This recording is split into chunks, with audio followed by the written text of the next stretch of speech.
When Anna Whitford appeared at the door of a gas station on the edge of Sierra National Forest in October 2014, she was almost unrecognizable, barefoot, emaciated, with long matted hair and wearing a filthy jacket instead of proper clothes. The young woman had vanished 4 years earlier along with her best friend in one of the most rugged and remote areas of Yosemite, an area where everyone believed both had died.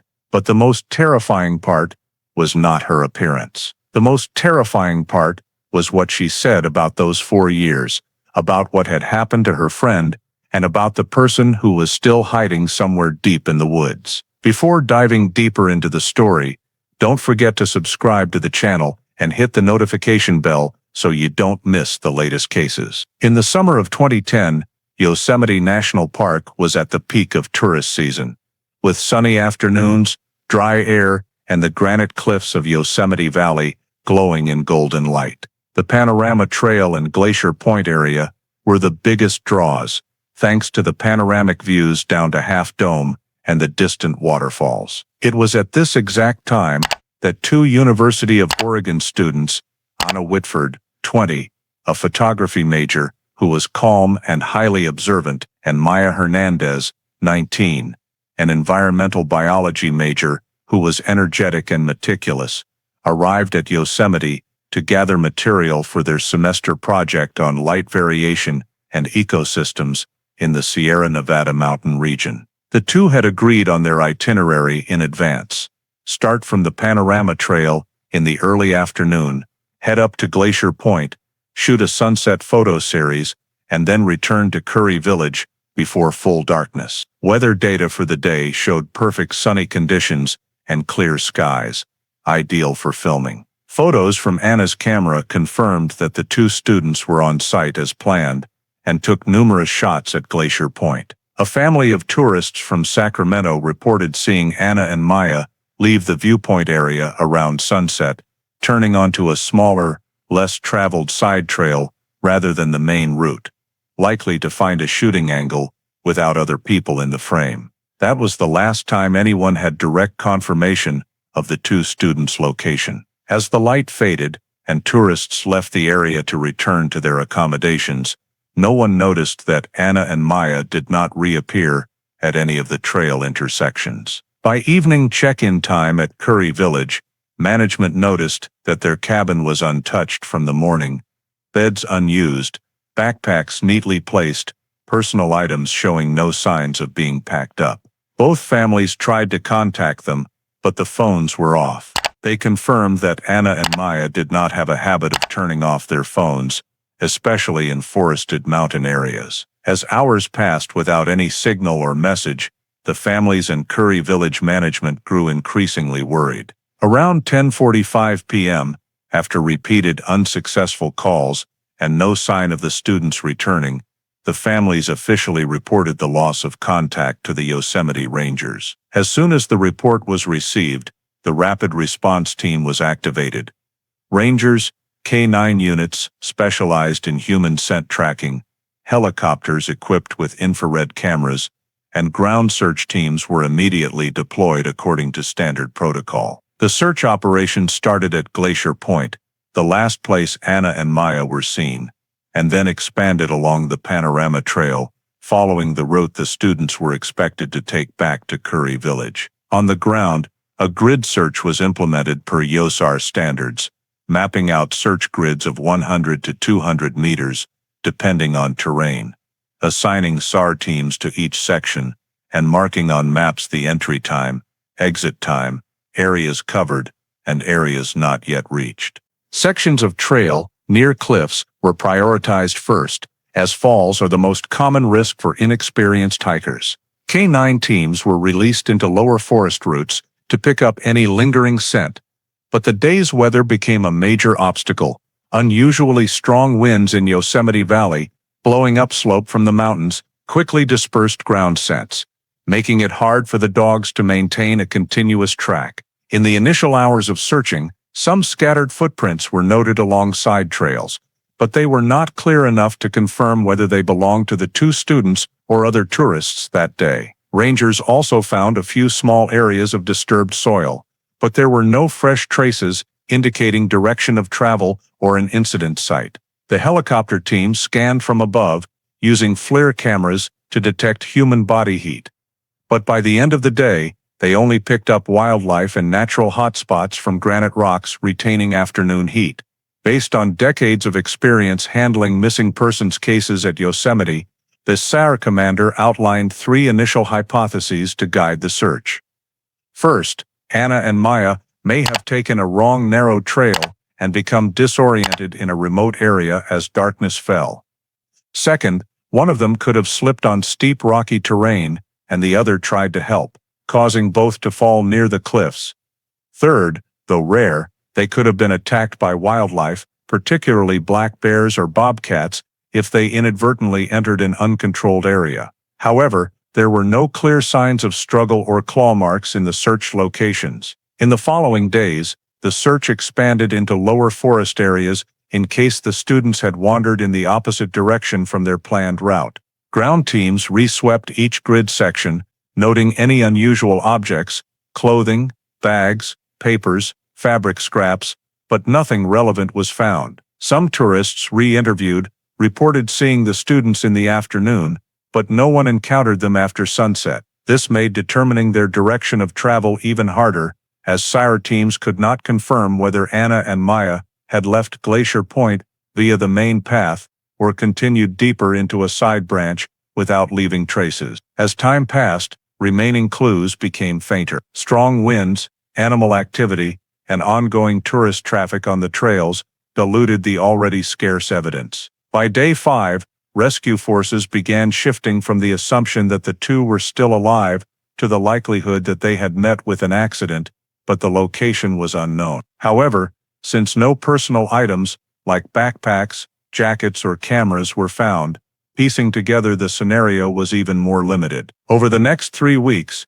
Yosemite Rangers and SAR teams continued searching at a reduced intensity, expanding into southern forest areas and slopes near the Merced River. But all efforts yielded no new signs, no physical evidence, no traces, no tourist reports, and no communication activity from the missing phones. By the end of the 3rd week, per National Park Service standard procedure, the large-scale search was officially suspended. The cases of Anna Whitford and Maya Hernandez were reclassified as missing persons, unresolved, marking the disappearance as temporarily unresolvable until new evidence or information emerged. In October 2014, 4 years after the Yosemite search was suspended, an unexpected event occurred at a gas station on the edge of Sierra National Forest, not far from Yosemite, via the mountain roads. The morning shift employee saw a young woman enter the store area in an exhausted state, clothes covered in dust, hair disheveled, and walking unsteadily, as if she had just completed a long journey without preparation. She carried no backpack or personal items, except a small folded piece of paper clutched tightly in her hand, appearing to have been crumpled repeatedly. The employee noticed she did not respond clearly to questions, but could stand and seemed to be seeking support to avoid collapsing. Recognizing the abnormal condition, he immediately called local law enforcement for assistance. When patrol officers arrived, they quickly moved her to a safer area, provided water, and conducted a preliminary check for obvious injuries. During this process, the paper in her hand was found to contain brief handwritten text with alarming content, evidence suggesting she had been in a threatening situation or under some form of control for an extended period. However, at that point there was no specific information for comparison, so police focused on identifying the woman first. They checked her pockets and found an old, damp and faded student ID card with only a few letters still legible. Police decided to transport her to the nearest medical facility for a thorough examination while taking fingerprints for identification procedures. When the results came back from the system, officers quickly discovered a match with the file of one of the 2 students missing from Yosemite in 2010. The woman before them was Anna Whitford, who had disappeared exactly 4 years earlier. Identification took less than an hour, but the implications spread rapidly to multiple agencies, as the disappearance of Anna Whitford and her companion Maya Hernandez had been among the most baffling unresolved cases at Yosemite for years. Once Anna's identity was confirmed, the next question arose almost immediately: where was Maya? However, at that time, Anna could not provide any coherent or definitive information about Maya's location, only fragmented and disconnected memories. Before any in-depth investigation could begin, priority shifted to Anna's health condition. She was taken directly to a local medical facility, where doctors conducted a comprehensive evaluation to determine the extent of physical damage and any abnormalities related to her 4-year disappearance. Upon admission, initial vital signs revealed severe debilitation, significantly lower weight than her 2010 student records, atrophied muscles, pale dry skin, and signs of prolonged dehydration. Anna's skeletal structure showed multiple abnormalities. X-rays recorded several sites of old fractures that had healed improperly, indicating untreated injuries. Symmetrical calluses in ring patterns on her wrists and ankles were noted as characteristic signs of repeated restraint or fixation in the same position over a long period, accompanied by friction skin damage from repeated rope chafing. The injury pattern did not match typical falls during hiking, but resembled cyclical restraint. As medical staff delved deeper into metabolic and micronutrient status, they recorded abnormally low blood vitamin D levels, a deficiency only possible from prolonged lack of sunlight exposure, typically months or more. Accompanying this were iron deficiency, folate deficiency, and reduced blood protein, all pointing to an erratic and prolonged poor diet. Doctors also noted overall immune system weakness, common in individuals with restricted nutrition or living in damp, poorly ventilated environments. When asked to describe what she could remember about the place she had been during the 4 missing years, Anna's responses were inconsistent, showing signs of fragmented memory disorder. However, using sensory-based recall techniques, specialists elicited some repeatedly consistent details: constant cold and dampness, the steady sound of dripping water,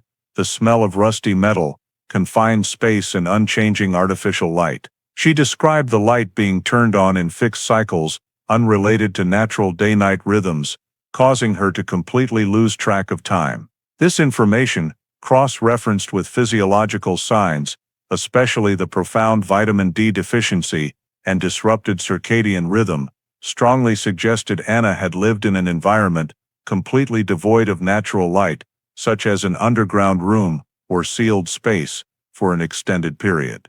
The medical team also found chronic contact dermatitis on elbows and knees, likely from repeated exposure to rough or damp surfaces. Lung exams revealed mild fungal growth, commonly seen in people living long-term in enclosed, damp, poorly ventilated spaces. No recent fractures or acute injuries were present, supporting the theory that Anna had left the confinement environment shortly before being found. Neurologically and behaviorally, Anna reacted strongly to sudden sounds and curled up when the hospital room door closed, signs of having been trapped in an inescapable space. When asked about time and day-night cycles, she could not estimate how long she had been there, or recall seasons or environmental changes, indicating complete erasure of biological time sense. This aligned with isolation in a controlled artificial light environment. Specialists conducted additional soft tissue and joint exams, noting reduced mobility in wrists and ankles, signs of long-term restricted movement.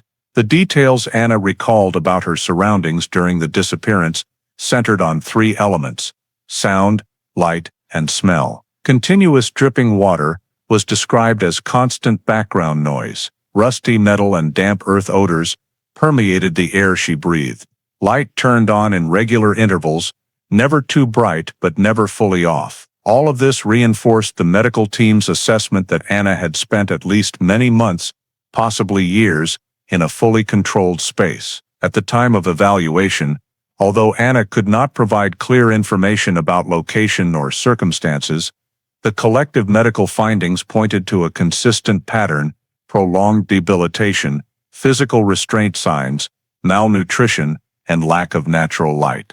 These initial clinical results were sufficient for doctors to conclude that Anna's disappearance was not related to a typical accident while highlighting the need for deeper evaluation by law enforcement and investigators to determine where she had been and what had happened during her 4 missing years. Immediately after the hospital sent the initial medical report on Anna Whitford's condition, local law enforcement established a transfer file and notified the National Park Service because the incident directly involved a missing victim within the boundaries of a national park. Since Yosemite falls under federal jurisdiction, the FBI quickly took over the entire case file to reevaluate the disappearance that had been recorded in 2010. Anna's reappearance after 4 years with signs of long-term confinement rendered the initial hypotheses of accident or getting lost no longer viable, and the official file was reclassified as a cold case potentially involving criminal activity.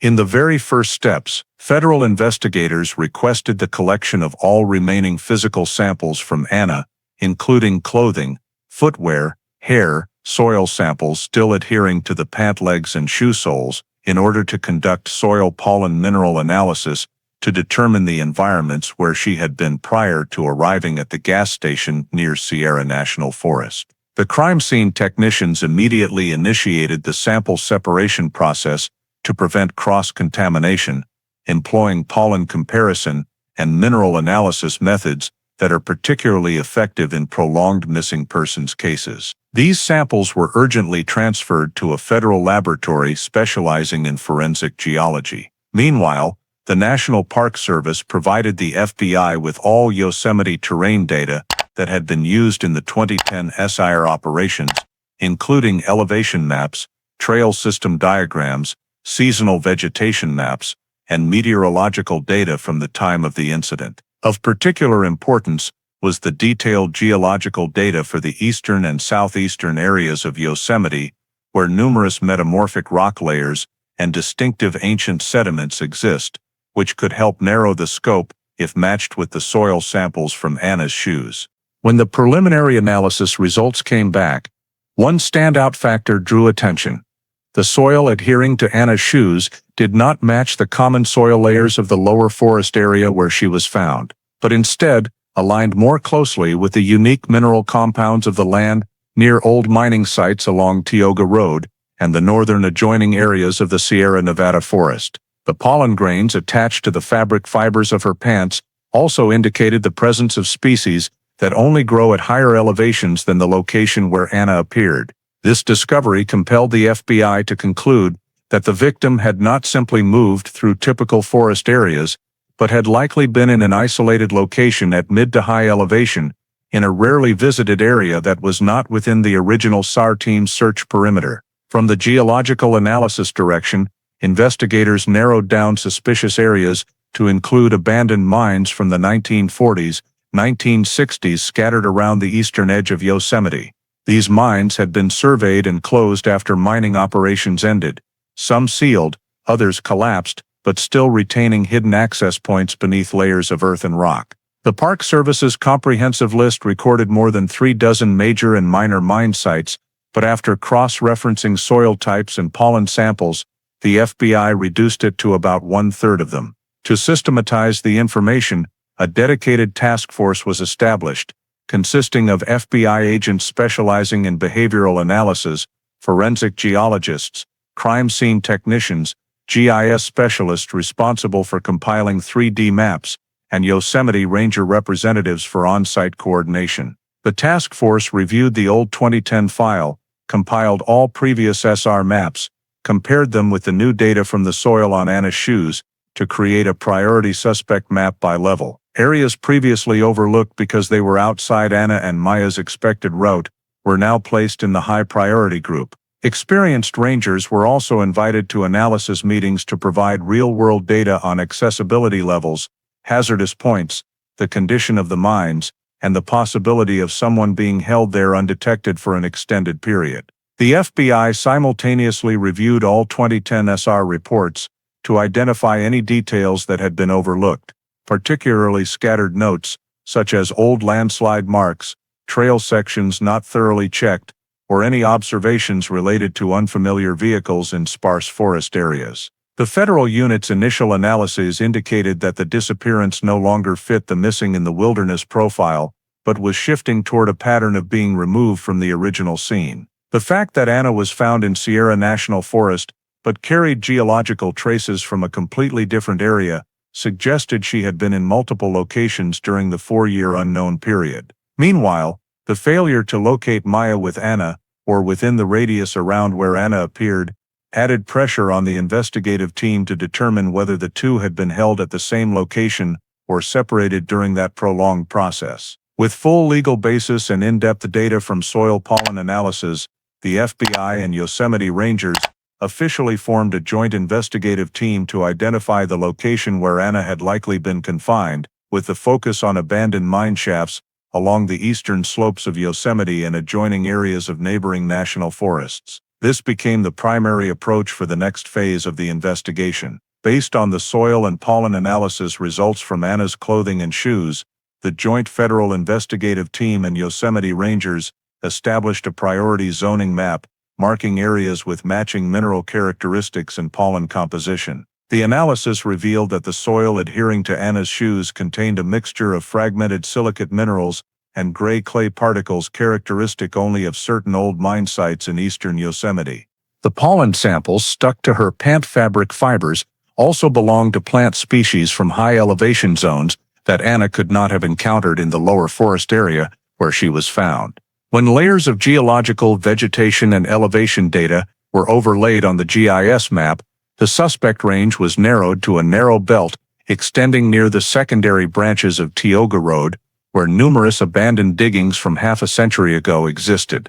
The investigative team decided to deploy field teams to access the areas in order of highest priority marking, while also mobilizing 2 K9 teams specialized in human scent detection to increase the chances of detecting anomalies in the northeastern forest region, where the terrain is complex with fragmented cliffs and numerous crevices leading to underground passages. On the second day of the survey, one of the K9 teams registered a strong reaction in an area about 2 kilometers from the main trail, where the terrain was steep, the forest sparse, and there were few signs of human footprints. The dog repeatedly circled an old pine tree, then pulled its handler toward a section of disturbed ground that did not follow natural erosion patterns. Initial on-site assessment showed that the pine needle layer covering the ground here had uneven thickness. Some parts were displaced, as if something heavy had been dragged over them. Patches of gray-brown soil emerged mixed with yellow soil, exactly the type recorded in the samples from Anna's shoes. Recognizing the clear signal, the investigative team expanded the survey radius around the K9's marked point. Subsequent sweeps led to a significant discovery, a long indentation about 30 centimeters wide, extending from the forest edge deeper inward, with a compressed soil pattern resembling tire tracks. This track was old, possibly formed years earlier since a thin layer of moss had grown over parts of it, but the outlines were still clear enough to identify. Based on the ground slope angle and compressed areas, field experts estimated it was the tread mark of an older pickup or SUV, not a tourist vehicle, since it was far off all main routes and beyond where legal vehicles could reach. The investigative team continued tracing the direction of the tire track. As they advanced about 200 meters deeper, the terrain gradually shifted from sparse forest to an area of rock debris, fallen trees, and low rock ledges. One investigator spotted a rock pile with an unusual shape. The top surface was covered with fallen leaves and moss, but the edges showed signs of more recent movement compared to surrounding patches. Upon closer inspection, experts noted a small amount of soil around the base of the rock pile, matching the color of the samples from Anna's shoes. This heightened the hypothesis that this area had been deliberately concealed. Continuing to examine along the rock crevice, a ranger discovered a rotted wooden structure blended into the trees and rock debris, not a natural forest formation. When removing a few large rocks from the surface, a wooden panel became clearly visible. It resembled the remnants of a doorframe or support beam that had been covered with natural materials. This caused the investigative team to focus intensely, as it suggested this could be an entrance to a mine not recorded in the park's closure data. To confirm, a team member used non-invasive probing equipment to assess the void below. Results showed a hollow space beneath the rock layer with shallow depth, indicating it was not solid ground but a hollow structure, very likely leading to a tunnel. At this stage, the investigative team proceeded cautiously due to the ever-present risks of collapse or oxygen deprivation in abandoned mines. They marked the area, photographed the scene, surveyed the perimeter for any other access points. After removing some smaller rocks and pushing the wooden panel aside, they revealed a gap large enough to shine a flashlight into. The light beam illuminated a dark void, with the ground level several meters below. There was no distinct toxic gas odor, but the existence of an intact descent passage prompted the entire investigative team to immediately report back to Command Center for official access approval. Before entering the mine, the team had to complete full safety protocols, measure oxygen levels, test for toxic gases, ensure structural stability, set up safety ropes, install communication equipment, and clearly define each member's role.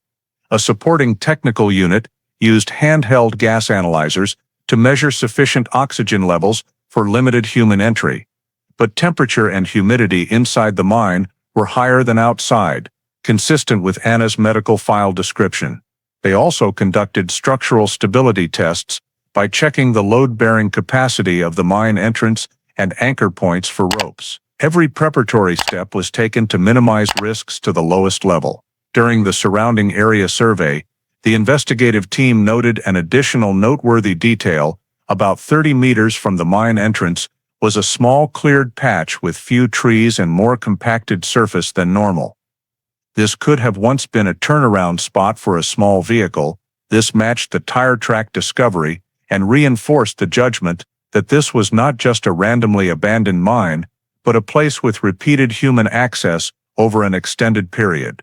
When all safety checks were complete, the team prepared the official access plan, assigning one group to descend into the mine for direct survey, one group to monitor structure from above, and one group to operate communication equipment.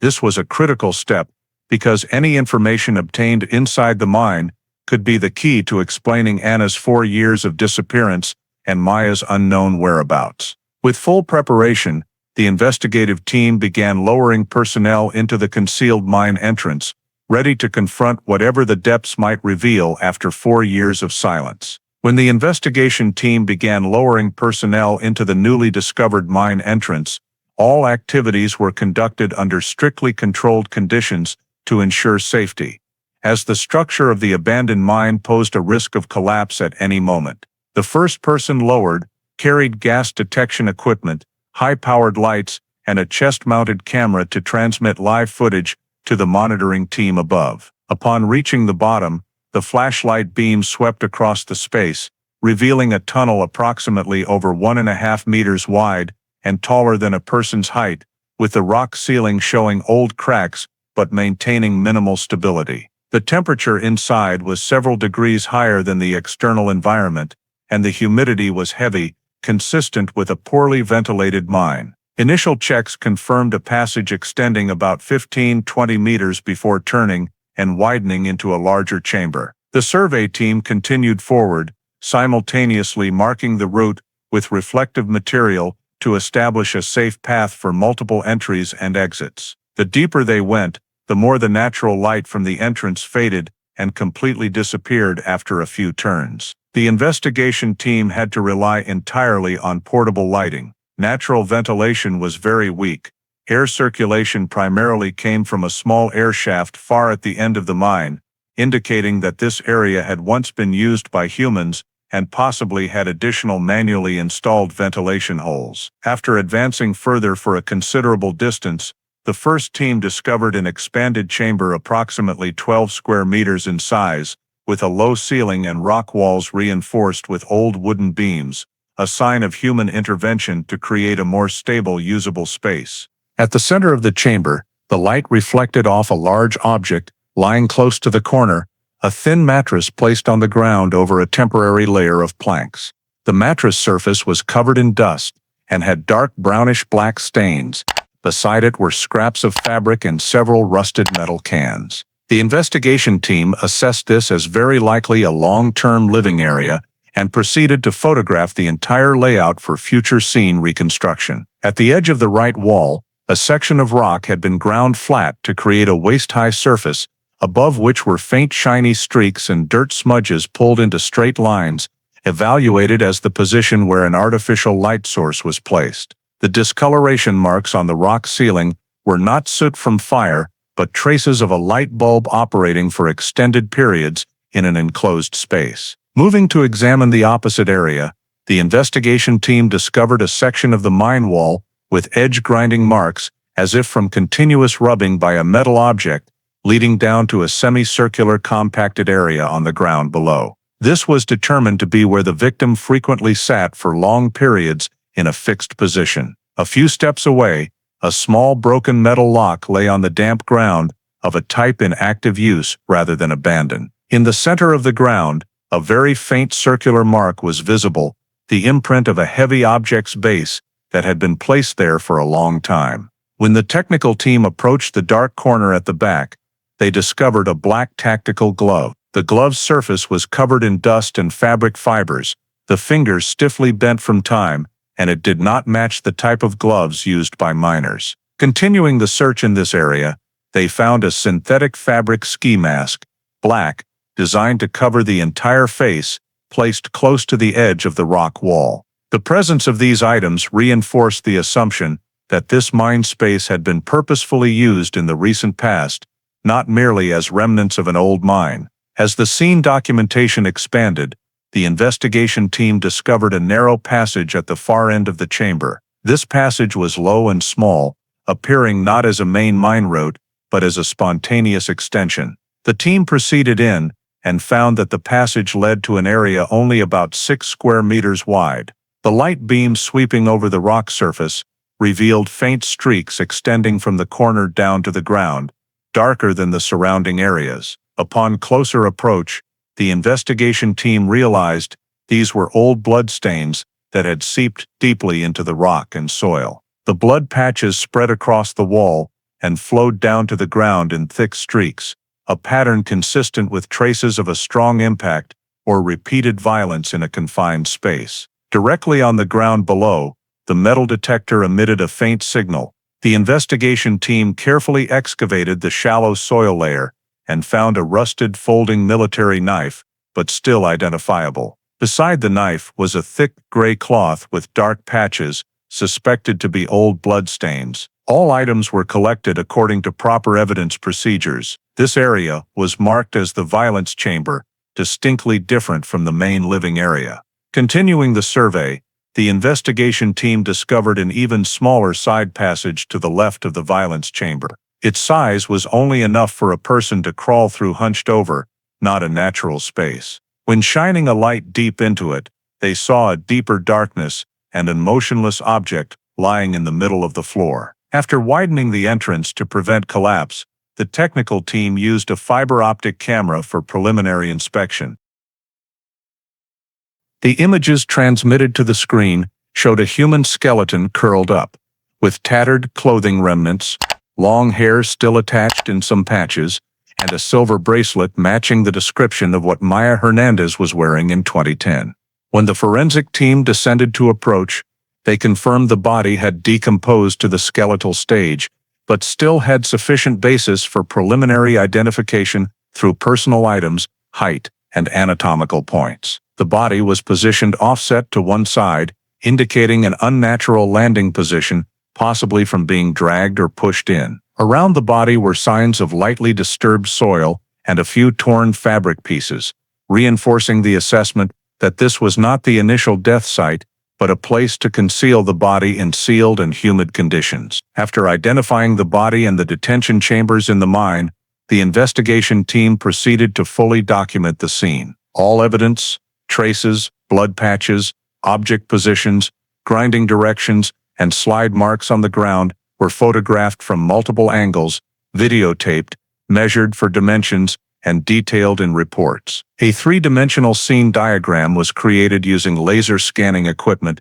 to accurately recreate the detention chambers for later analysis. All entrances, side passages, intervened wall sections, and areas with living traces were assigned identification codes for easy data extraction. The mine examination concluded after many hours when the investigation team completed the full process of marking, collecting, and sealing evidence, while also establishing an overall spatial map. What was found here clearly proved that the mine was not just part of an old extraction structure, but had been used for an extended period to detain people in an organized, purposeful manner over many years. The identification of two separate detention chambers, living mechanisms, a violence area, along with Maya Hernandez's body and related evidence, indicated this was the central scene of the disappearance, and the most important investigative data source since the two students went missing in 2010. Immediately after all evidence in the mine was collected and sealed,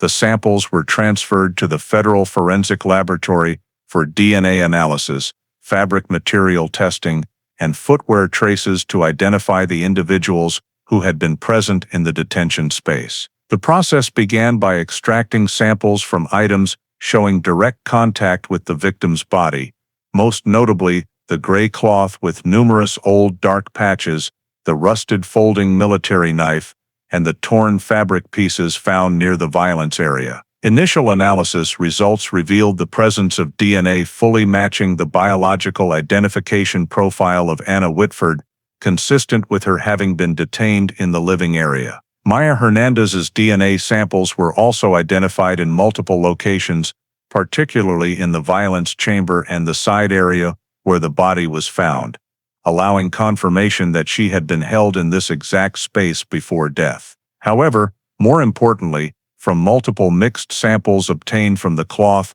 mask, and glove, analysts isolated a male DNA profile that did not match any victim and was not from any individual previously recorded in the missing persons case files. This DNA profile was designated unknown male. The full genotype of unknown male was immediately submitted to CODIS, the federal criminal DNA database, for comparison against hundreds of thousands of offender profiles or subjects from whom DNA had been collected in other cases. After automated matching and manual verification, the results showed no matches whatsoever, indicating that the man who left DNA at the scene had never been recorded in the U.S. criminal system. This raised the possibility that the perpetrator had never been arrested, had no prior criminal record, or was not in the population from which DNA was voluntarily collected. While the DNA team conducted deeper analysis to determine biological characteristics and origin of unknown male, another unit focused on studying fabric materials and items found in the two detention chambers. The ski mask and glove recovered from the mine were determined to be made from synthetic fiber fabric with a specific structure, weave pattern, and dye-matching products manufactured by a factory in New York State in the late 2000s. The fiber samples were compared to commercial databases and concluded to have a weave not widely common nationwide, but concentrated in products mainly sold in the northeastern United States. The torn fabric recovered was assessed as remnants of specialized outdoor clothing, also originating from production lines near New York, though the exact product type was not yet identified. This led the investigation team to suspect the perpetrator had ties to that region, consistent with some DNA characteristics of the male, just analyzed, showing genetic markers common in certain northeastern communities. In addition to soft evidence, the criminalistics team analyzed footwear traces to find links between the scene and the perpetrator's multiple movements in the mine. The clearest footwear impressions were found in the living area, where the compacted ground showed consistent depth prints. By measuring length, width, and sole pattern, experts determined the shoes were tactical boots commonly used in the military or security forces, equivalent to men's size 11. The sole pattern was compared to manufacturer databases for military equipment, matching a model produced between 2008-2012, primarily distributed through military surplus stores in several eastern states, including New York.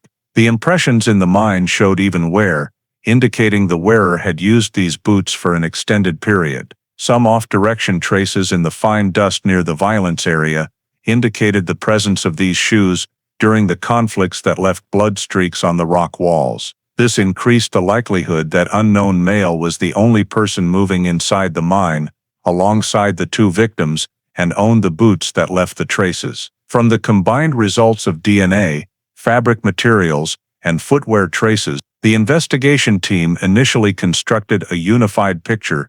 At least 3 people had been present in the mine: Anna Whitford, Maya Hernandez, and an unidentified male, likely having lived in or purchased clothing from the New York area, wearing specific tactical boots, and currently without a federal criminal record. This was the first significant forensic basis confirming direct third-party involvement in the 4-year disappearance case, while separating the incident from all initial hypotheses of accident or natural environmental impact. The presence of unknown male's DNA and related evidence proved that the mine was not coincidentally discovered, but a space intentionally used in an organized manner for a single purpose: illegal long-term detention. The evidence analysis results opened new investigative directions, allowing the team to begin narrowing the suspect pool and searching for clues, leading to the identity of the man who controlled the mine space for many years. After completing DNA and evidence analysis,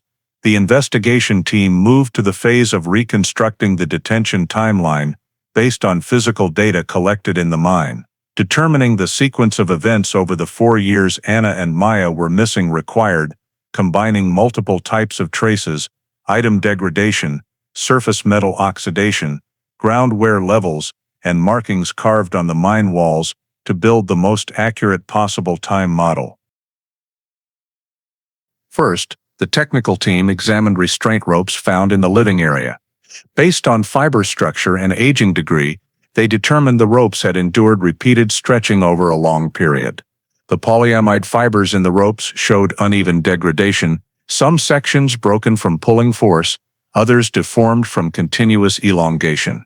Comparing to normal aging rates in the humid, poorly ventilated mine environment, experts estimated these restraint ropes had been used for approximately 2.5 to 4 years, serving to immobilize the victim in various cycles. Related metal parts, including the broken lock and wall anchors, had thick rust layers on the surface, but with uneven rust depth. Based on rust coloration and oxidation rate in low-air circulation space, the investigation team estimated some metal items began rusting from late 2010, a few months after the victims disappeared, and continued developing deeper rust over the years. This matched the assumption of continuous mine use over an extended period.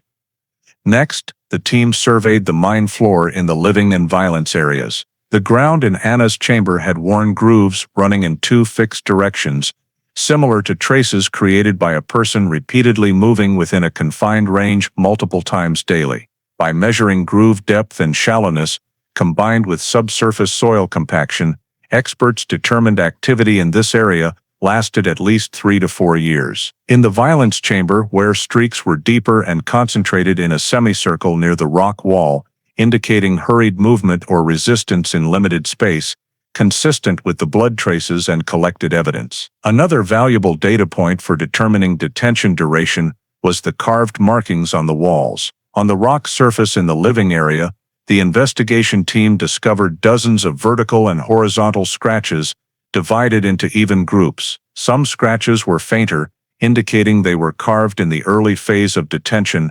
Clearer, less eroded ones appeared later. The technical team used surface analysis methods on the rock and identified 5 marking groups, possibly representing day or month counting cycles by the detained person. One cluster near the left wall edge had regular markings, possibly for 7-day cycles, while another with alternating long-short scratches could be an inaccurate time-tracking system by the victim when losing sense of day-night. Comparing frequency and fade levels of each cluster, the investigation team hypothesized that Anna recorded time segments corresponding to periods when she was still alert and able to remember biological rhythms. A special marking cluster was discovered near the artificial light area.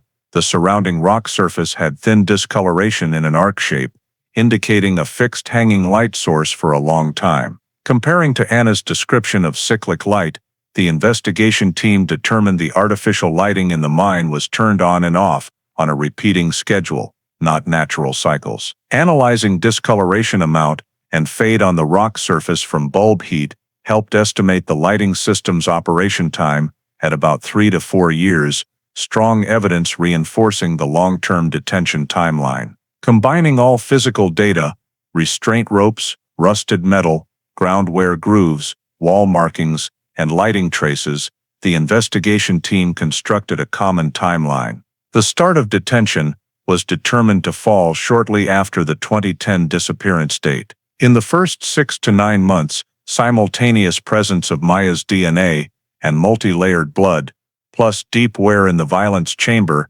indicated Maya was still alive during this phase with multiple conflicts. Afterward, Maya-related traces abruptly decreased and no longer appeared in the main living area, while Anna's living signs continued throughout the next 3 years. Combined with the condition of Maya's body found in the side chamber, the investigation team determined Maya died between the 6th and 9th month after both disappeared. In contrast, the entire trace structure showed Anna was detained for the full 4 years, enduring continuous impact from the enclosed environment, lack of natural light, and limited living conditions. This timeline reconstruction not only provided a clear view of the time the two victims spent in the mine, but also identified the important sequence of events. Maya died early in the detention period, while Anna continued living under strict control until she was found 4 years later. Based on all the data collected from the crime scene, physical evidence, and the detention timeline, the investigation team shifted to analyzing the perpetrator's modus operandi to determine how the offender approached, subdued, and transported the two victims on the day they disappeared in Yosemite in 2010. The first key point is the choice of location for the attack, a narrow section of trail not far from Glacier Point, where Anna and Maya were last seen by witnesses. This is an area with low foot traffic in the late afternoon, featuring many blind curves and terrain that allows a person to hide behind large rocks or tree trunks to ambush. Analysis of 2010 SAIR data shows that this area has numerous spots where hikers can easily stray from the main path if trying to find a less crowded photo angle, which perfectly matches the planned itinerary of the two students. This allowed the perpetrator to approach without drawing attention and possibly monitor the victims from a distance before acting. From these factors, the investigation team developed the hypothesis that the perpetrator had been stalking the two victims for a period of time before attacking, choosing the moment at dusk when trail traffic drops rapidly. Low light makes it hard for victims to observe behind them, and footstep sounds are muffled by wind blowing along the mountainside. Analysis of old injuries on Anna's body, documented by the medical examiner, including misalignment injuries and some untreated fractures, indicates a high likelihood that the perpetrator used a rapid attack designed to incapacitate the victims immediately. This could have been a blow to the upper back or shoulder, or the use of a stunning tool like a handheld baton. Evidence of binding marks on Anna's wrists and ankles, along with the polyamide cord and zip ties recovered at the scene, supports the theory that immediately after incapacitating the victims, the perpetrator bound their hands and feet using compact, easily portable tools that could be secured tightly in seconds. The deep, symmetrical indentations indicate the victims were bound very early, possibly at the abduction point or during transport, before being taken down to the mine. To determine the means the perpetrator used to transport the two victims, the investigation team analyzed old tire tracks near the area where the mine entrance was discovered and evaluated access to certain sparse forested regions. The tread pattern and width suggest tracks from a pickup truck or small SUV with a high chassis, suitable for travel over uneven rocky terrain. Such vehicles are commonly preferred by individuals familiar with mountainous forest terrain or those engaged in intensive outdoor activities. Additionally, the way the tire tracks lead to a clearing near the mine indicates the perpetrator had accessed the area multiple times, possibly for observation, preparation, or transporting supplies for the captivity. Another factor supporting the hypothesis that the perpetrator used a motorized vehicle is the location where Anna was found in 2014, far south of Yosemite, along mountainous routes. Given the distance and terrain between the two sites, the investigation team concluded that moving the victim must have been done by vehicle, not on foot. Regarding the abduction process, based on the distance from Glacier Point to the discovered mine and the time of darkness on the day of disappearance, the perpetrator most likely approached the victims after they had left the main trail for a side path to find a photo spot. In low-light conditions, the perpetrator could close in undetected, deliver a quick attack from behind, and subdue each person in turn.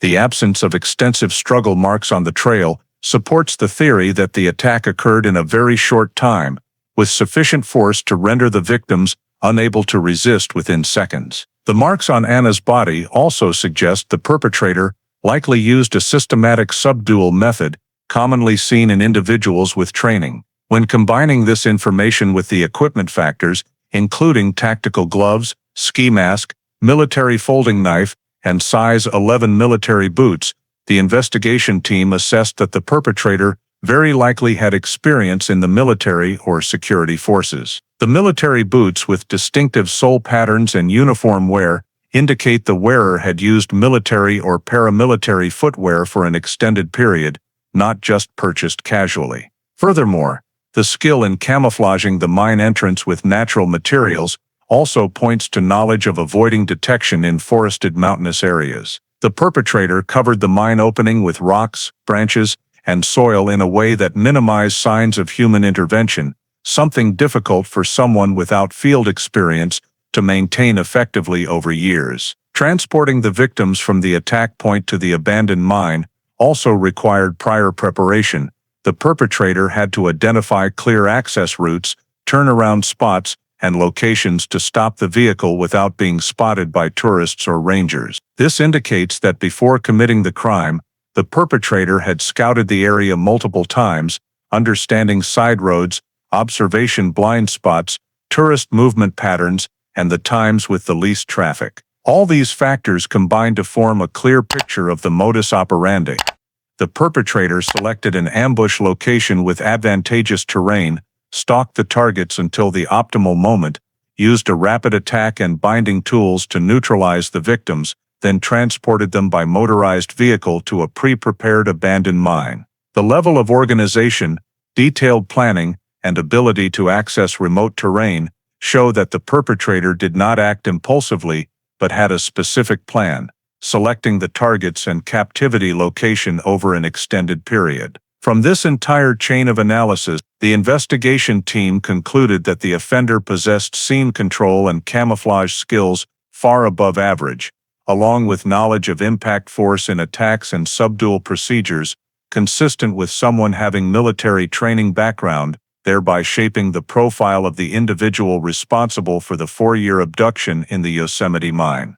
Based on the traces collected in the mine and the medical examination results of Anna, the investigation team proceeded to analyze the captivity mechanism applied by the perpetrator over the 4 years to understand the pattern of control and abuse in this isolated space. One of the most important factors is the fixed artificial lighting system hung in the living area. Based on the arc-shaped discoloration layers on the stone ceiling, experts determined the light source operated on a regular cycle, not aligned with natural day-night rhythms. This matches Anna's description of lights turned on and off by schedule. Wear marks on the switch in repeated arcs, spaced a few centimeters apart, suggest the perpetrator turned on the lights for a fixed daily period, possibly 6 to 8 hours, then turned them off completely, plunging the space into absolute darkness. This served to disorient and eliminate the victim's sense of time, making them completely dependent on the captor's decisions. Parallel to the light cycle was the food distribution schedule. Rusted metal cans and packaging fragments found in the living area indicate food was provided in small, inconsistent amounts. Some cans show teeth marks bitten into the metal edges, signs of prolonged malnutrition, forcing victims to open containers by any means possible.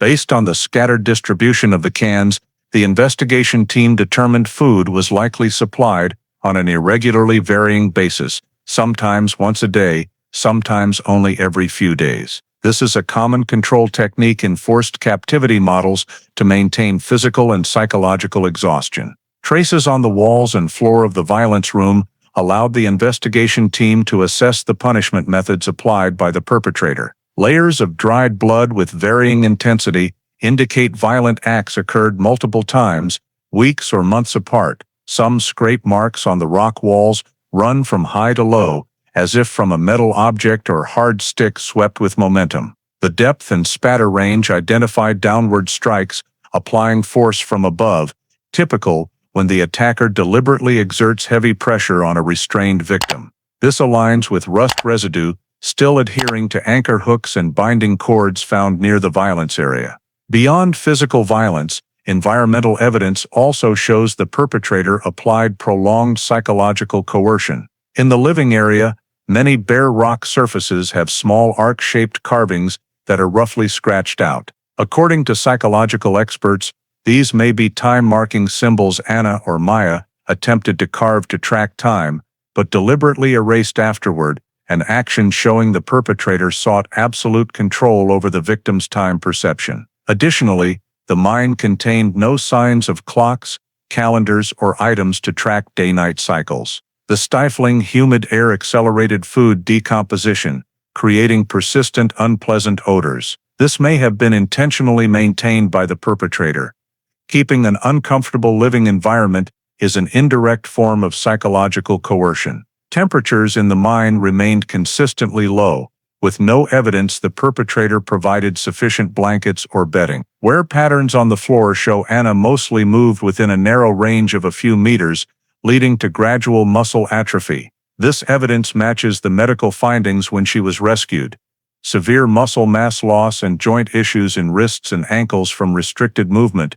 Traces indicate the physical decline occurred in stages. In the early stage, floor wear is more widely distributed, showing Maya and Anna still moved more. In the middle stage, wear grooves narrow, reflecting reduced activity, possibly from injuries or prolonged captivity. In the final stage, wear concentrates near walls, consistent with Anna's exhausted state and inability to stand for long. Meanwhile, Maya's presence in wear patterns from early and middle stages indicates she resisted more strongly, moved more widely, and even showed defiant behavior. This is reinforced by traces in the violence room, blood spatter in multiple directions and varying heights, showing Maya fought back before being cornered. Escalating conflict between Maya and the perpetrator likely occurred in the first few months, when she still had the physical strength and mental resilience to seek escape or resist. But the deepest and most concentrated blood traces correspond to the period the team identified as Maya's death, between the 6th and 9th months of captivity.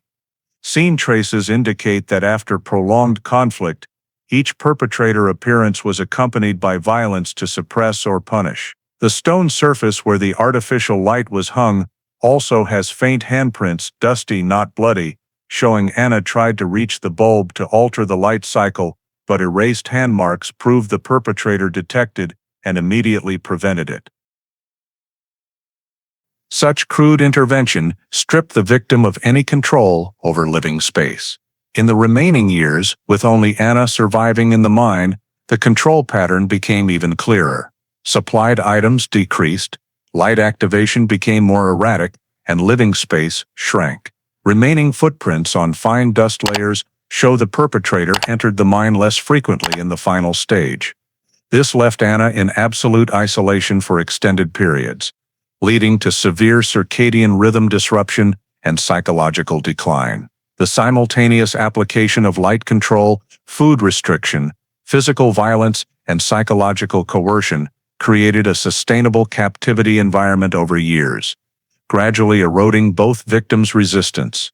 From this chain of analysis, the investigation team concluded that the perpetrator operated a systematic captivity model with three main pillars: depriving time and light, maintaining physical exhaustion through food control, and using violence to enforce submission. A long-term abuse strategy consistent with someone capable of meticulous planning and deep understanding of mechanisms to make victims completely dependent on the captor. The examination of the violence area in the mine and the analysis of Maya Hernandez's remains allowed the investigation team to reconstruct the cause of death, as well as the mechanism of injury that led to her death during the early stage of the captivity period. By evaluating the spatter patterns still remaining on the rock walls, the forensic expert identified blood trajectories in a fan-like response pattern, indicating that the blood source originated from a lower position, while the dispersed streaks angled diagonally upward. This suggests that Maya was attacked while in a sitting or kneeling posture, with the perpetrator standing in front of her, offset to the right by about half a meter. Some elongated droplet-shaped blood patches indicate blows directed from above downward, with strong velocity,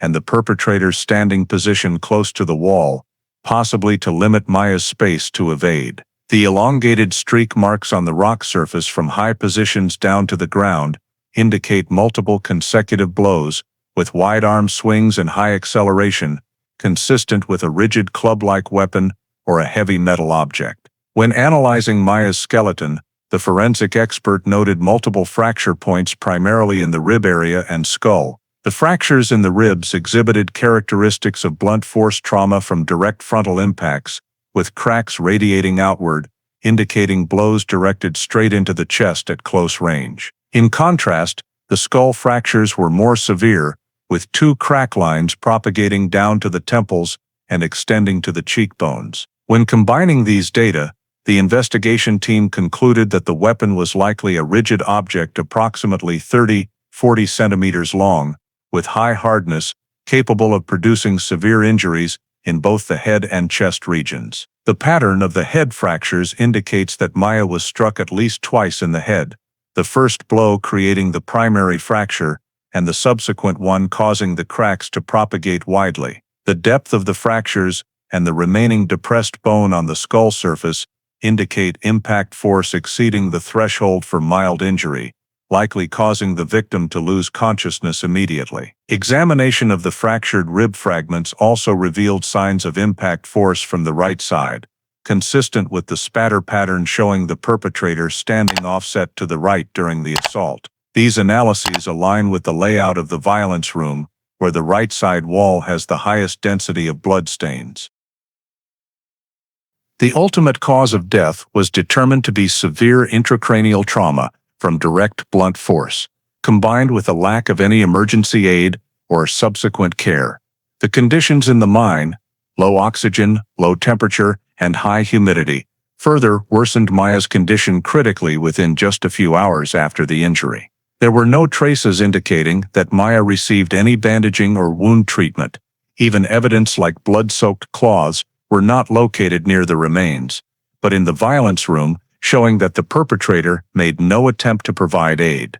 Additionally, Maya's skeleton showed no signs of extensive post-mortem movement. This provides grounds to conclude that Maya died in the violence area or very nearby, after which the body was dragged into the side room through the narrow passage to avoid impacting the main living area. The disturbed soil under the body and the distribution of the bones indicate that Maya's remains were placed in the side room quite soon after death and were almost untouched for many years. Cross-referencing the death data with the captivity timeline obtained from analysis of the binding ropes, floor wear grooves, and time markings, the investigation team determined that Maya's time of death fell within the first 6–9 months since the 2 victims were abducted. The DNA data on the rock walls concentrated in the oldest blood layers, and the degree of degradation of the blood samples indicate that this was a relatively early event in the captivity period, when the perpetrator still entered and exited the mine more frequently and maintained close control. The thick dust layer covering these bloodstains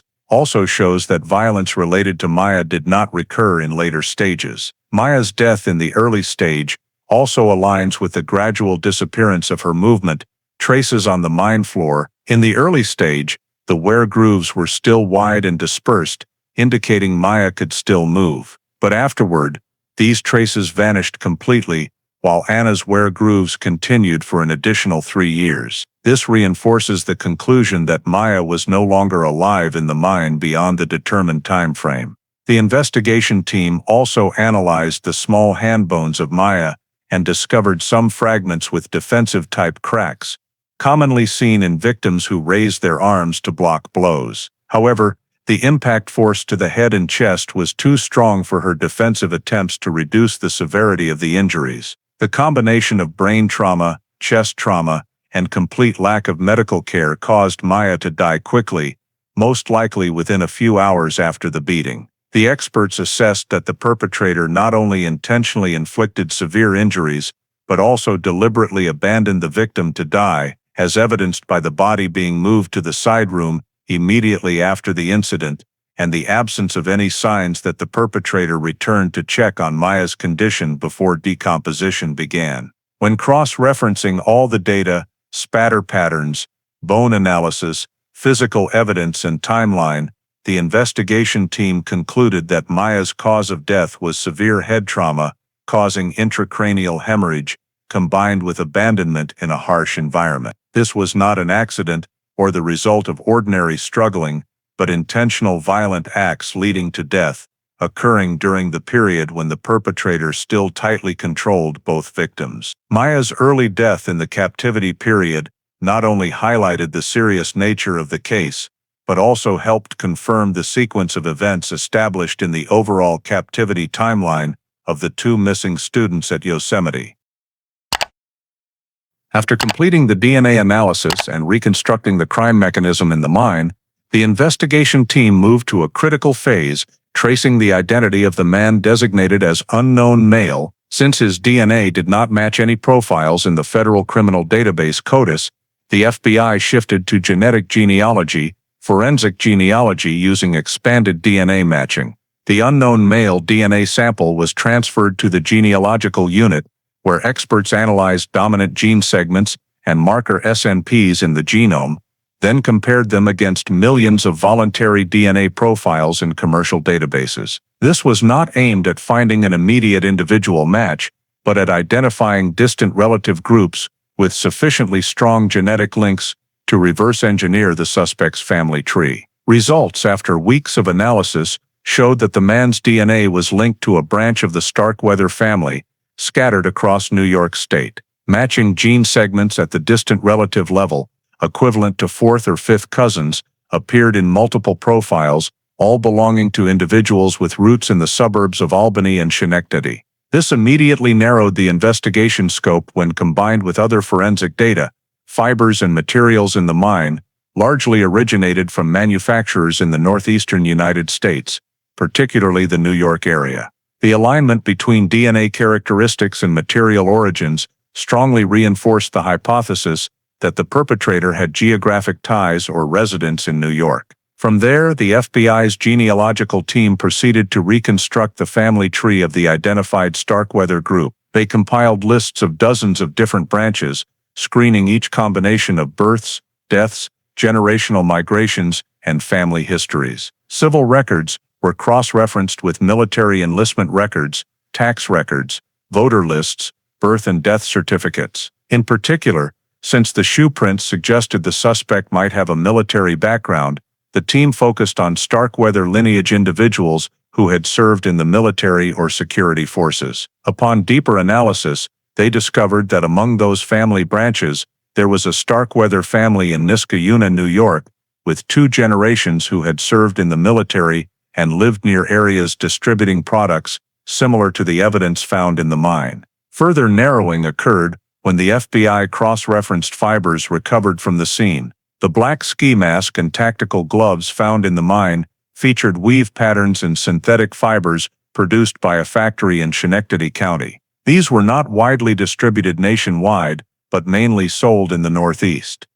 A remaining torn fabric piece showed signs of being cut by a sharp object, and its fibers matched a sample used in outdoor clothing from another factory south of Albany. All were within New York, aligning with the genealogical DNA origins. While the fiber match team continued to identify specific products, another detail emerged: the short handwritten note on the paper Anna carried when found, believed to be from the perpetrator. When handwriting experts analyzed it, they noted a slight rightward slant, heavy downstroke pressure, and a characteristic letter connection style typical of a right-handed person trained in block print, mixed with cursive. This is a handwriting style often seen in those with military training, where block print is required for many documents. The investigation team compared this handwriting to demographic records in the Niskayuna area, where the Starkweather genealogy branch was concentrated. A significant match appeared when the analysis team found high school records of an individual in the Starkweather family, Evan Starkweather, born in 1972, who served in the military in his 20s, discharged in the late 1990s, and then worked in technology in New York. The school and military records still retained many handwriting samples from Evan, including signatures, notes, and handwritten tests. When directly compared to the handwriting on Anna's paper, the handwriting expert determined a high degree of similarity: same slant direction, same way of connecting lowered letters in sentences, same pressure patterns on vertical letters like ol. The handwriting match reached 85% compatibility, a figure strong enough to shift to individual investigation. Meanwhile, the investigation team continued, cross-referencing the suspect list in the Starkweather genealogy branch. The unknown male DNA characteristics indicated he belonged to sub-branch, a 2 in the tree, and in that sub-branch, only 4 males remained in the age range suitable for committing the crime in 2010. Of these 4, 2 lived in different states with no travel history to California. 1 had died before 2010. The only remaining individual matching in age, residence, military history, and habits related to outdoor gear was Evan Starkweather. Analysis of the evidence life cycle also reinforced the investigation direction. The size 11 military boot prints matched the shoe size in Evan's military records. Moreover, credit card purchase records showed he had bought technical fabrics and outdoor gear from stores near the factories producing the matching fibers found in the mine. Travel history analysis also revealed Evan was in California from June to August 2010, exactly matching the time frame of Anna and Maya's Yosemite trip. This was the only time in many years he left New York for the West Coast, making the coincidence particularly significant. Rental car company data showed Evan rented a high ground clearance SUV during this period. Although full return records were incomplete, the company's maintenance log noted the undercarriage had grayish-brown dirt and rocks, similar to the mineral type found on Anna's shoes, soil characteristic of the mine area east of Yosemite. When the investigation team conducted technological sweeps, they discovered in Evan's old storage at home many items similar to those found in the mine, including old tactical gloves, a ski mask, and a military-style folding knife from similar manufacturers as the scene evidence. These items were not sufficient for direct conclusion, but formed a strong chain of linked forensic circumstances. From all the data, genealogical DNA, New York origin fiber matches, handwriting match to the note, access to Yosemite in 2010, military history, tactical gear habits, and similar evidence presence at home, the FBI determined the suspect pool had completely narrowed. In the entire Starkweather genealogy branch, only one individual met all the forensic and behavioral factors: Evan Starkweather, aged 42 at the time of the crime, residing in Niskayuna, New York. From this point, Evan became the sole primary suspect in the case, marking a pivotal shift in the pursuit of the man who held the 2 students captive for 4 years and caused the death of Maya Hernandez. After the suspect identity narrowed to solely Evan Starkweather, the FBI's Behavioral Analysis Unit was brought in to evaluate the psychological profile and behavioral patterns to determine the motive for the crime and the potential for recidivism. Based on evidence from the mine, the 4-year captivity timeline, and signs of psychological control, the BAU classified Evan as a captivity domination offender, a type of criminal centered on long-term confinement and imposition of power. Evan's behavioral profile showed meticulous preparation, opportunistic yet selective victim choice, 2 young female college students hiking in Yosemite, separated from larger groups at dusk. The BAU assessed that Evan did not act impulsively. Instead, the stalking, ambush, and victim transport behaviors indicated intent, emotional restraint, and the ability to maintain a long-term plan, factors aligning with offenders aimed at absolute control and possession. According to the BI, a standout feature in this case was the existence of a power space.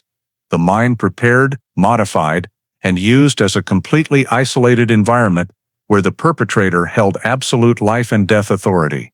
This space operated on a solitary confinement model, victims deprived of time, light, and orientation, while the perpetrator adjusted lighting cycles, irregular food distribution, and contact levels to maximize dependence. This reflected Evan's psychological traits, a need for absolute control over people and surroundings, a deviation often seen in individuals with military experience who struggled to adapt to civilian life or had undergone high-discipline environments without post-discharge psychological support.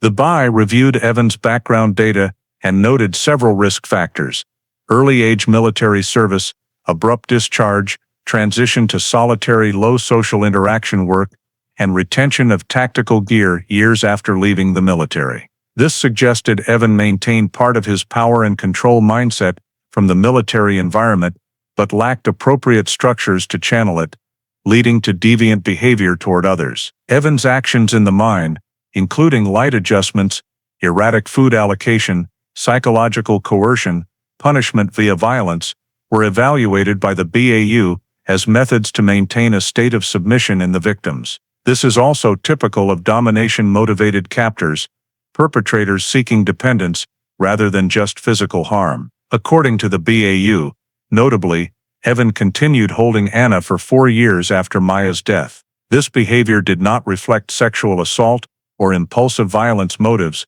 but the prolongation of control over the sole remaining living individual in the isolated space. The BAU assessed that Evan viewed Anna as retained property, not someone to kill immediately, but a person upon whom he imposed power over time. When comparing the case to other missing persons incidents in the western United States, the BAU noted some behavioral similarities, but no cases with long-term mine confinement models like this one. Some other disappearances showed impulsive or targeted attacks, but lacked evidence of organized multi-year captivity spaces. This highlighted the uniqueness in Evan's behavior.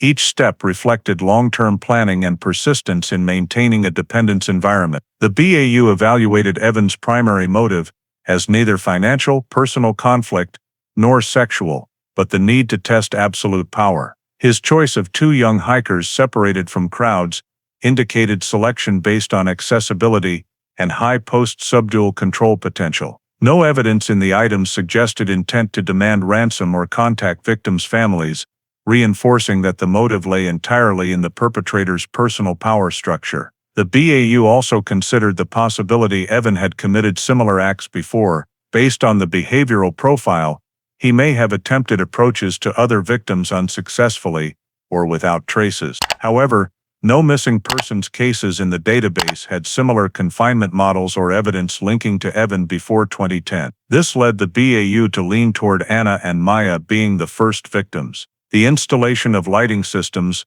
alignment of mine entrances, preparation of binding ropes and tactical items indicated an extended preparation phase before the attack. In overall analysis, the BAU concluded Evan Starkweather belonged to the captivity domination offender group, with a core motive of control, possession, and testing personal power limits through victims.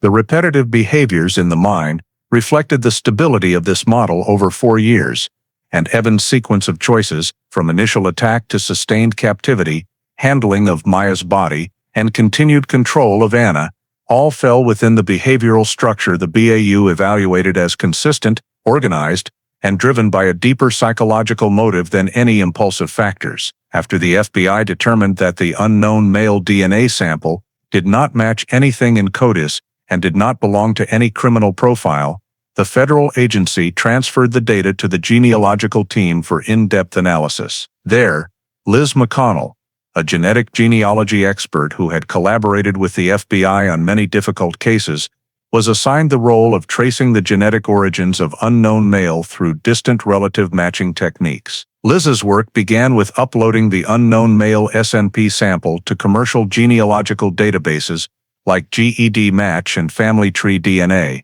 where millions of voluntary DNA profiles are stored. Initial results showed that unknown male had no close relatives in the system, no matches at the parent, sibling, or first or second degree relative level. Instead, hundreds of distant matches appeared at 20/70 centimorgans, corresponding to fourth to sixth degree relatives. Such sparse results forced Liz to build an extremely broad family tree network, as each individual in the list could share a common ancestor from many generations back. To start, Liz filtered the list by the frequency of shared surnames. A small group stood out in the data, individuals carrying surnames related to the Starkweather, Stoddard, and Whitcomb lines, mostly residing in New York and neighboring states in the Northeast. From there, Liz built a dataset of thousands of individuals sharing similar DNA segments with unknown male. The next step was to divide these individuals into clusters to determine which group showed signs of closer ancestry. Using clustering techniques based on the distribution ratio of gene segments,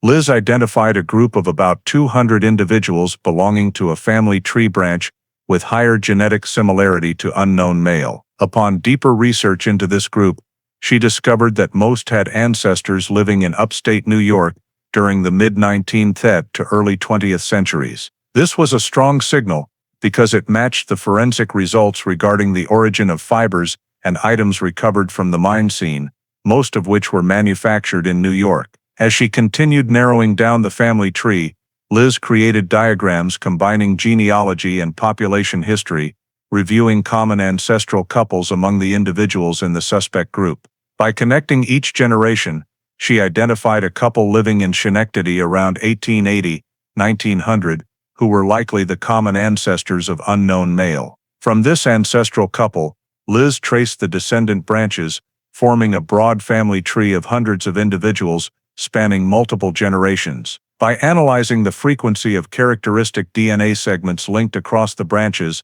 Liz determined that unknown male belonged to a specific family tree branch, the Starkweather branch. This branch had dozens of descendants scattered across New York, with the highest concentration in the Albany, Troy, and Niskayuna areas. When Liz filtered the male individuals in the Starkweather branch by age appropriateness, those who could have been 20 to 40 years old in 2010, she narrowed the list from several hundred to just over 20 people. Then Liz cross-referenced this list with demographic data, military records, travel records, and other public data to determine who could have been in California during the summer of 2010. The results showed that only a small sub-branch of the Starkweather line had any recorded movement out of New York and appearances in western states during the relevant time period. When combining this data with the forensic elements already discovered by the FBI, such as New York origin fibers, tactical items matching products sold in Schenectady, and handwriting matching a publicly available sample from one individual, Liz completed the final analysis step.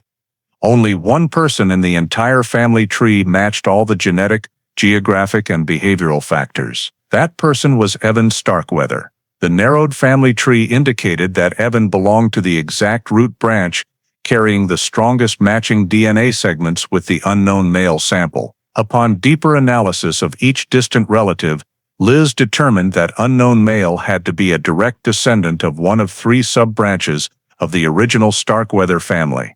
By eliminating based on death records, age, gender, and residence location, only Evan met all the criteria. After completing the multi-layered family tree, Liz standardized all the data, including the list of relatives, genetic ratios, relationship diagrams, migration timelines for each branch, and suitability probabilities according to the genealogical triangulation model. Her hundreds of pages report was submitted to the FBI investigative team.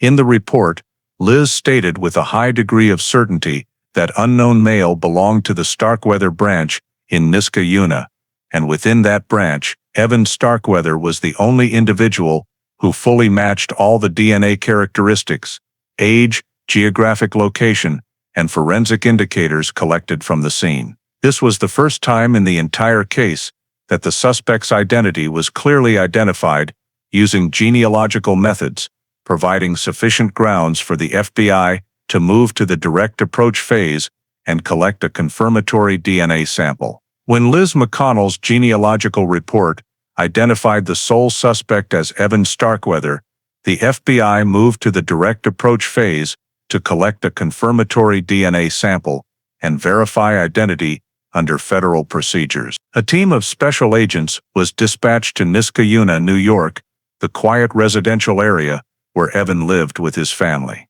Before making contact, the investigative team conducted a full review of his demographic information. Evan was born in 1972, worked in software programming, had a stable tax history, no criminal record, and had never been investigated. Military records showed he enlisted in the Army in his 20s, served at an East Coast base for a few years before being discharged. All these details matched the behavioral profile built by the BAU, a person with military training background, control skills, familiarity with tactical equipment, and the ability to maintain personal discipline. When the special agent team arrived at Evan's registered address on a weekday morning, they approached the house using the knock-and-talk method, a common procedure to verify information before pursuing other legal warrants. Evan was described as calm when opening the door, showing no unusual wariness. The FBI explained that they were handling an old case and needed to verify demographic information for several individuals in the area to rule out any connection. Evan was asked to provide basic information: occupation, residence history, workplace, family details, military service history. He answered fully, without evasion, and his statements matched the records the FBI had already collected. After the demographic verification, the agents requested a voluntary oral swab DNA sample. Under federal law, individuals can refuse, but Evan did not hesitate and agreed to provide the sample, signing the consent form. This allowed the FBI to collect the DNA on site. To ensure chain of custody, the agents followed standard procedure, opening a sealed kit in front of Evan, using new gloves, swabbing the inside of both cheeks, immediately placing the swab into a uniquely coated tube, sealing it with tamper-evident tape, recording the time, location, agent names, and sample provider's name. Everything was documented in the report with signatures from Evan and 2 witnessing agents. Next, the DNA sample was placed in an evidence bag, secondary sealed, and transported to the FBI laboratory under priority processing for a high-severity case. In parallel, the investigative team took the opportunity to observe Evan's living environment during the interaction, noting the presence of numerous outdoor items, a few old pairs of tactical boots, and high-tech equipment. However, without a search warrant, the FBI was not permitted to touch or seize anything in the house. These observations were simply recorded in the field report for later comparison with forensic records. After completing the DNA collection procedure, the FBI left Evan's house and delivered the sample to the laboratory for analysis. There, the technical team extracted the DNA, isolated target genes, and conducted a direct comparison with the unknown male DNA sequence recovered from the mine. Chain of custody was strictly maintained at every step.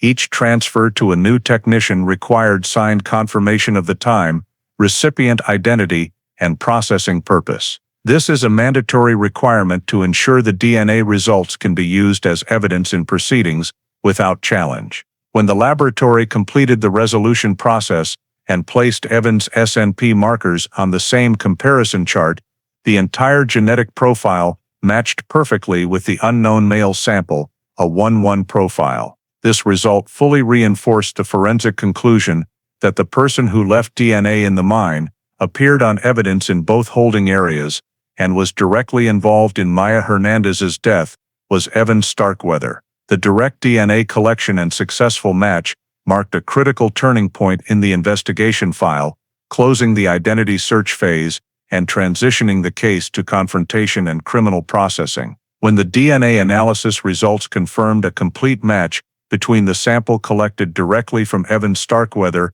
and the unknown male sample from the mine, the FBI immediately obtained a federal arrest warrant and transferred the suspect to a recorded interrogation room per standard.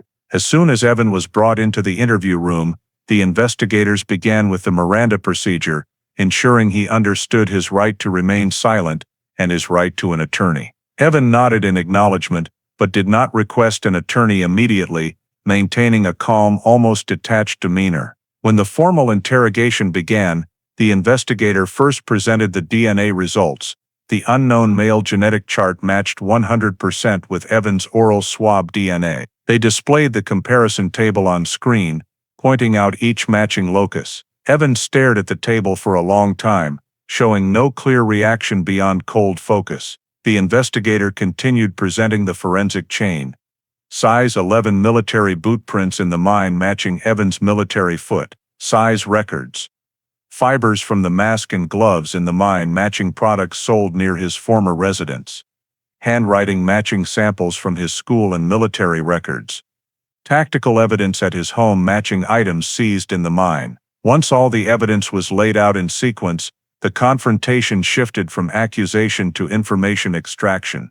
Evan maintained an upright posture, showing no shock, no anger, no immediate denial. This was noted by the investigators in the report. A flat psychological state, lacking emotional response when faced with evidence.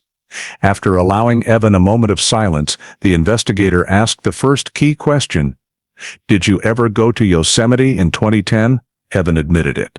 The second, did you encounter 2 female students on the trail?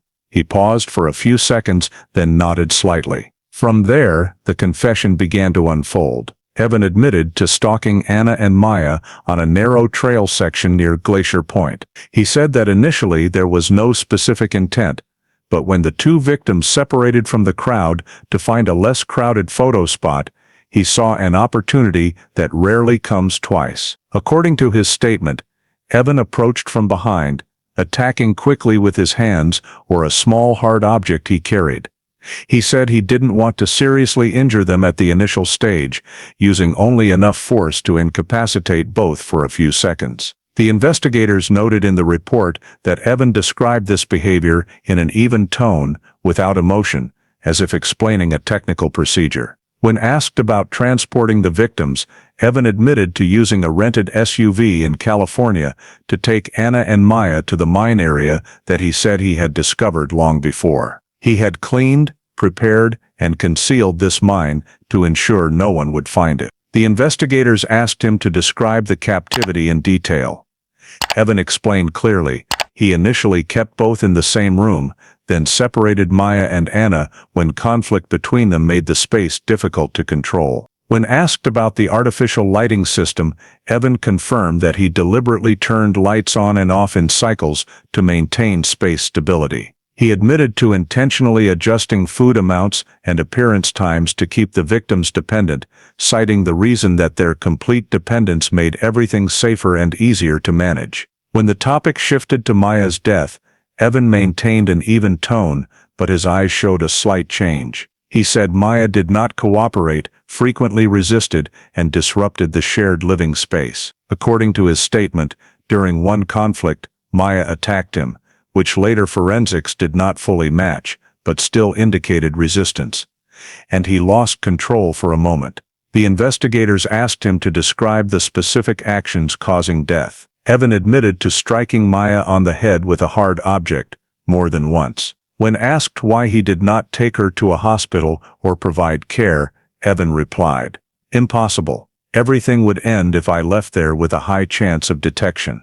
This response was noted by the investigators as clear evidence of awareness of consequences but intentional abandonment leading to death. The interrogation moved to Anna's release. The investigator asked, "Why did you keep her for 4 years but ultimately let her go?" Evan replied that the captivity had reached its limit, that Anna no longer reacted and no longer served a purpose to continue. When asked how he released Anna, Evan described letting her leave the mine in an exhausted state, taking her to a location far from Yosemite, then abandoning her there with a note warning police not to continue searching. This matched the evidence recovered from Anna's hand on the day she was found. The entire confession was fully video recorded, audio recorded, and transcribed. The investigators continuously monitored Evan's behavior, demeanor, and psychological state.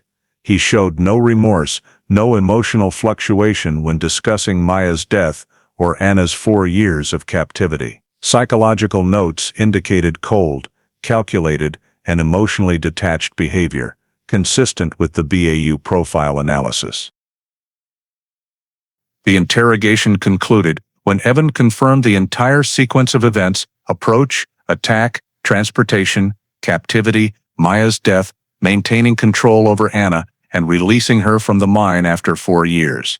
This was a direct confession, supplementing the entire forensic chain and investigative data, completing the charging file against Evan Starkweather. The federal trial of Evan Starkweather was held at the Eastern District of California Court, attracting significant attention because it was a rare long-term missing persons case with comprehensive forensic evidence, direct testimony, and an exceptionally serious criminal structure. In the opening statement, the prosecutor presented all the physical evidence recovered from the mine, Anna's and Maya's DNA, appearing at multiple different locations, unknown male DNA, fully matching samples taken directly from Evan, faint fingerprints on several items matching his biometric characteristics, fibers from the mask and gloves indicating manufacturing origin in New York, where Evan lived, and soil samples adhering to Anna's shoes, matching the distinctive minerals around the mine area east of Yosemite.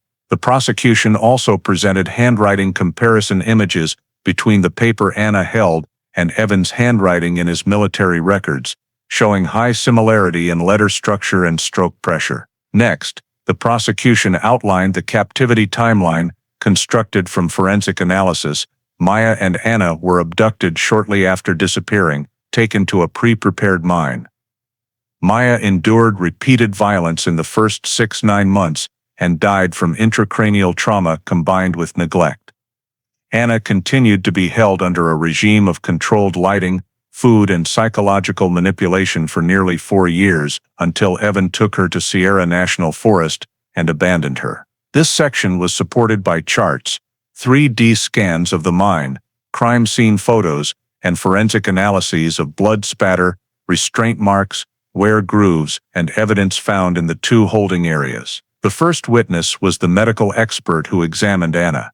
She described her condition of extreme exhaustion, severe malnutrition, long-term restraint marks, misaligned bone healing, and symptoms indicating she had lived in an enclosed environment, lacking light. Next was the forensic expert who presented analysis of blood spatter and Maya's remains, proving the mechanism of death was direct violence, not an accident. Yosemite Rangers were called to provide geographical context and explain why the mine where the 2 victims were held was not visible to the naked eye during the 2010 SAR operations. They described in detail how the entrance was camouflaged with rocks, leaves, and soil, affirming that the perpetrator must have had terrain knowledge and accessed the area multiple times before committing the crime.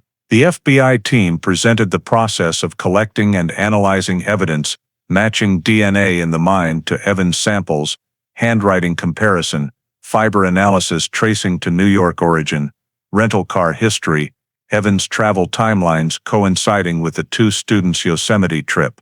They also explained the genealogical process that led to identifying the Starkweather lineage, the role of Liz McConnell, and how the family tree narrowed suspects down to Evan alone. In particular, the forensic DNA presentation drew significant attention when the genetic chart showed a 1-1 match between unknown male and Evan, clearly documented in an unbroken chain of custody record. Finally, Anna Whitford was called as a witness. Despite still suffering significant mental effects, she described the process of being taken down into the mine, how the perpetrator turned lights on and off in cycles, the feeling of lost time, her awareness of Maya's death, and the prolonged isolation. Anna's testimony did not delve into details of violence, but focused on describing Evan's controlling behavior, which aligned with the forensics and supported the psychological profile provided by the BAU.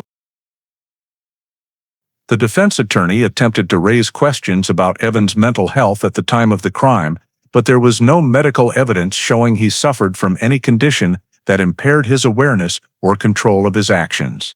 Moreover, the meticulous preparation of the mine and Evan's consistent statements during interrogation ruled out any possibility of impulsive loss of control. After closing arguments, the jury was asked to deliberate and reach a verdict based on the full body of forensic evidence, direct testimony, and reconstructed behavior. Deliberations lasted more than a day. The jury focused on the absolute DNA match, mine forensics, captivity timeline, and Anna's testimony. There was no evidence suggesting a second person was involved with Evan, no grounds to doubt the authenticity of the forensics, and no alternative explanation for Evan's DNA presence throughout all crime areas. Upon returning to the courtroom, the jury declared Evan Starkweather guilty of first-degree murder of Maya Hernandez, interstate kidnapping, prolonged unlawful imprisonment, serious federal assault, and intentional infliction of serious bodily harm on Anna Whitford. Based on the level of brutality, the extended duration of the crimes, and the irreversible consequences, the court sentenced Evan Starkweather to the maximum penalty, life imprisonment, without the possibility of parole. This verdict officially concluded the trial phase, confirming Evan's absolute criminal responsibility in one of the most serious recorded cases of prolonged disappearance and captivity at Yosemite. After the trial ended and the life sentence without parole was handed down to Evan Starkweather, authorities began assessing the long-term impact of the case on the victims and the community. Anna Whitford was transferred to a specialized treatment facility to begin psychological and physical recovery. Psychiatric experts noted she exhibited many symptoms characteristic of complex trauma syndrome, sleep disturbances, loss of time perception, anxiety in enclosed spaces, strong reactions to artificial lights being suddenly turned on and off, and difficulty distinguishing between real memories and fragmented ones from the captivity period. Therapy was projected to last many years because most of her damage stemmed from prolonged control and isolation mechanisms, not just isolated violent events. However, doctors assessed that Anna had potential for partial recovery thanks to family support and the final conviction of the perpetrator, which helped alleviate the psychological burden of ongoing fear of pursuit. Additionally, the case forced the National Park Service and Yosemite Search and Rescue to implement a series of important adjustments to safety protocols. New measures included requiring visitors to register more detailed itineraries when entering low-traffic trails, setting up mobile check-in stations in late afternoon to remind hikers to return before dark, improving camera systems at key intersections, and expanding SAR coverage from day one if visitors went missing near crowded areas. The 2010 search data was re-examined to improve algorithms predicting hiker behavior when deviating from main paths to help rescue teams respond faster in the future. The disappearance and eventual death of Maya Hernandez left an irreparable void for her family. After the trial, the family held a private memorial at Glacier Point, the last place Maya and Anna were seen while still free. It was a small but solemn ceremony attended by Anna, rangers who participated in the 2010 search, and FBI representative. Maya's family placed a small memorial plaque engraved with her name at a spot overlooking the valley. Though not a permanent park marker, it was permitted by rangers for the duration of the ceremony. They saw this as a way to bring Maya back to the place she last saw. The memorial also acknowledged the efforts of hundreds who joined the initial search and the family's patience over 4 years of not knowing whether their daughter was alive or dead.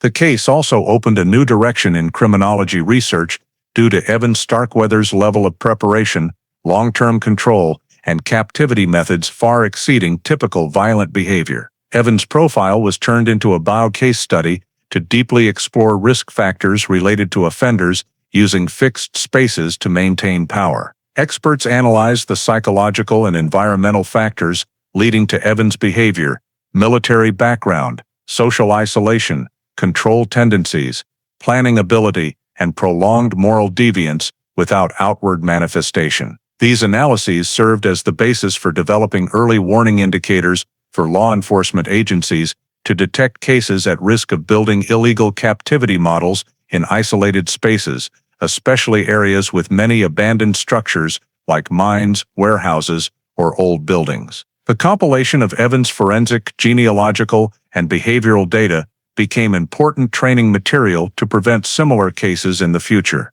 For Yosemite and the surrounding national park community, the case left a profound mark, reminding them of risks visitors might face even in seemingly safe areas.